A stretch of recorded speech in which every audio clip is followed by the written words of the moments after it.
आप सभी का मेरे चैनल पर बहुत बहुत स्वागत है। आज मैं आपको जो कहानी सुनाने जा रही हूँ उस कहानी का शीर्षक है राजा और जादुई चिड़िया। कहानी शुरू करने से पहले मेरी आपसे प्रार्थना है, प्लीज़ मेरे चैनल को लाइक शेयर एंड सब्सक्राइब करें। अच्छा लगे तो कमेंट भी करें। चलिए शुरू करते हैं आज की कहानी, राजा और जादुई चिड़िया भाग 1। अपने राज्य का भगवान कहे जाने वाले राजा अपने ही दुख से परेशान था। राजा की कोई संतान नहीं होने के कारण वह दिन प्रतिदिन चिंता के महासागर में डूबता जा रहा था। राजा रानी हर पावन अवसर पर मिलकर गरीबों को भोजन करवाते और वस्त्र इत्यादि दान करते, लेकिन ईश्वर को कुछ और ही मंजूर था। एक दिन राजा शिकार करने जंगल में निकल गया।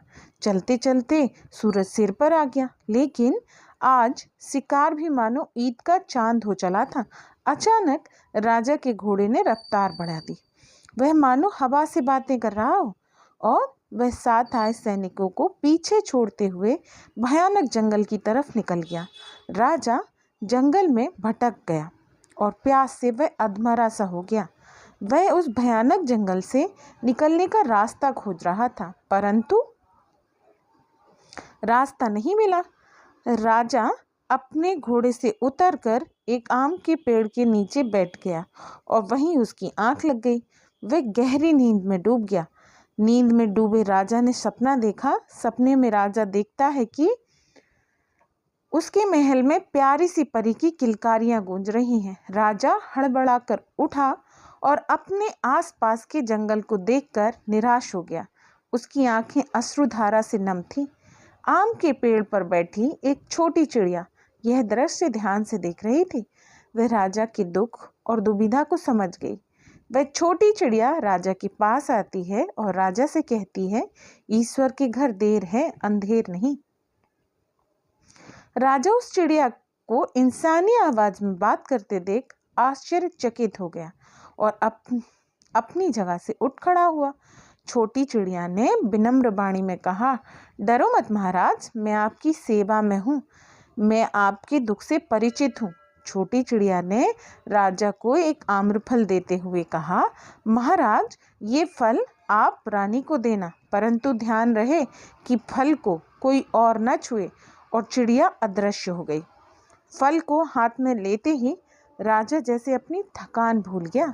वह फिर से घोड़े पर सवार हुआ और थोड़ी ही दूर जाने पर घोड़ा अपने आप सही मार्ग पर चल पड़ा। राजा के चेहरे पर आज अलग ही चमक थी। राजा अपने महल की सीमा के समीप पहुंच गया और राज्य में प्रवेश कर महल में गया।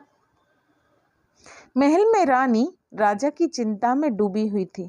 आखिर महाराज अब तक महल क्यों नहीं लौटे? कहीं मुसीबत में तो नहीं फंस गए?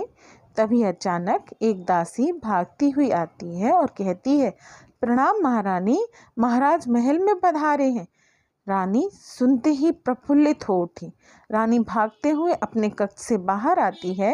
राजा के चेहरे पर आज वो आभामय चंद्रमा सी मुस्कान देखकर रानी भी खुश हो जाती है। रानी राजा से पूछती है, महाराज कहाँ थे आप?